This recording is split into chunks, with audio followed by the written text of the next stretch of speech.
Hola a todos, soy Ángel Luis y este vídeo está hecho principalmente para mis alumnos de tercero de la ESO, pero todos sois bienvenidos. Voy a intentar dejar clara la diferencia entre enunciado y oración. El objetivo de este vídeo es que sirva de repaso más o menos teórico a lo que ya hemos visto en clase, donde hemos trabajado estos conceptos con más detenimiento. Enunciado es un concepto comunicativo. La definición puede ser muy científica y detallada, lo que queramos, pero a nosotros ahora nos basta con recordar que cada vez que digo que el emisor dice algo que tiene sentido para el receptor, ya podemos considerarlo un enunciado. Es decir, un saludo como hola al cruzarme con alguien a quien conozco es un enunciado. Podemos fijarnos que cuando hablamos cada vez que terminamos una información, la entonación lo marca. Tengo hambre no es lo mismo que tengo hambre, donde se nota que falta algo. Ese cierre entonativo marca final de enunciado. Tengo hambre. Después puedo añadir otro enunciado. Voy a ir a comprar algo.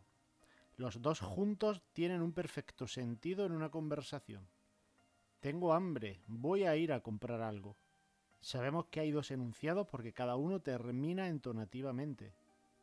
En un texto escrito vemos el final de cada enunciado porque hay un punto o un punticoma o incluso dos puntos, pero debemos tener cuidado con esto porque el punto y coma o los dos puntos podrían no indicar final de enunciado o, por qué no, pueden estar mal usados.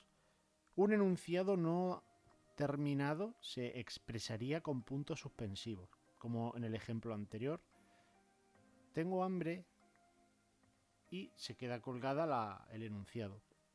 Otro ejemplo es el deseo de mostrarnos cordiales con alguien. Por ejemplo, si quedamos con alguien para tomar café, cuando lo vemos podemos decir hola, ¿cómo estás?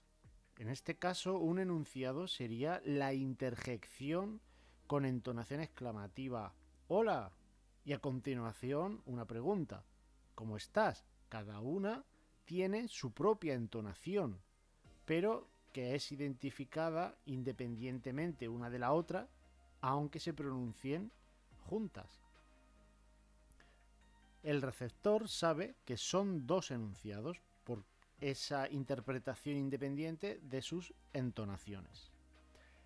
A Lola, de hecho, le correspondería su equivalente hola o hey, por ejemplo, en el receptor cuando le toque intervenir.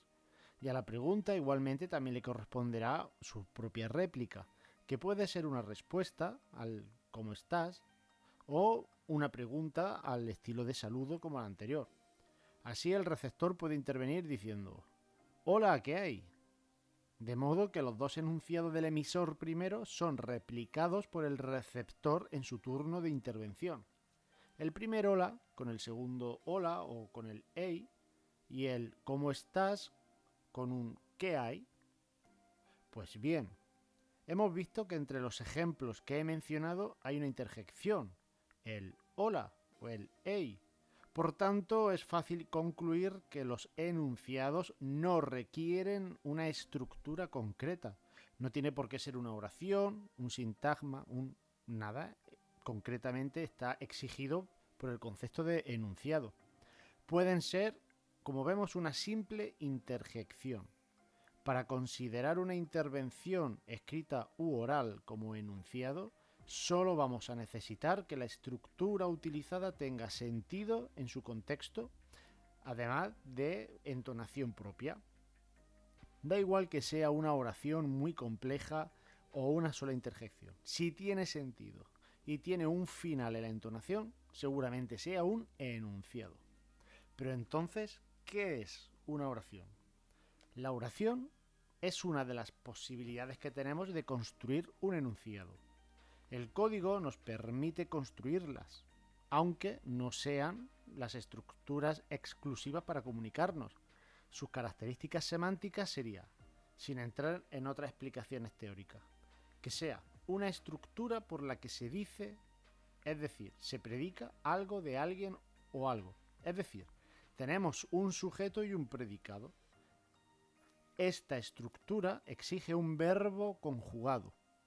Así, siempre que tenemos un verbo conjugado, vamos a tener sí o sí una oración y un sujeto, pues el propio verbo ya va a indicarlo a través de su morfología.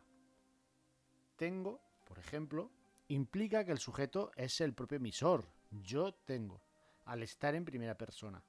Fuiste, por otro lado, nos indica que el sujeto es el receptor, tú fuiste, al estar en segunda persona. En estos casos, el verbo solamente dejaría claro el sujeto. Cuando el verbo está en tercera persona, necesitaríamos el contexto para interpretar el sujeto. En ese caso, si lo conocemos por el contexto, tampoco haría falta decirlo explícitamente. Por ejemplo, ayer hizo deporte. Sería una frase, una oración, que no necesita decir el sujeto para poder saber quién hizo deporte siempre y cuando sepamos de quién se está hablando. En resumen, un enunciado es una estructura lingüística usada en la comunicación real, que tiene una entonación propia y no exige que tenga una forma concreta, solo que aporte información pertinente en la comunicación. La oración, por su parte, es una estructura lingüística concreta, consistente en un sujeto y un predicado, con un verbo conjugado, de modo que el verbo y su predicado dice algo del sujeto. Pues nada más, espero que haya quedado más o menos claro la diferencia entre enunciado y oración y nos vemos en clase.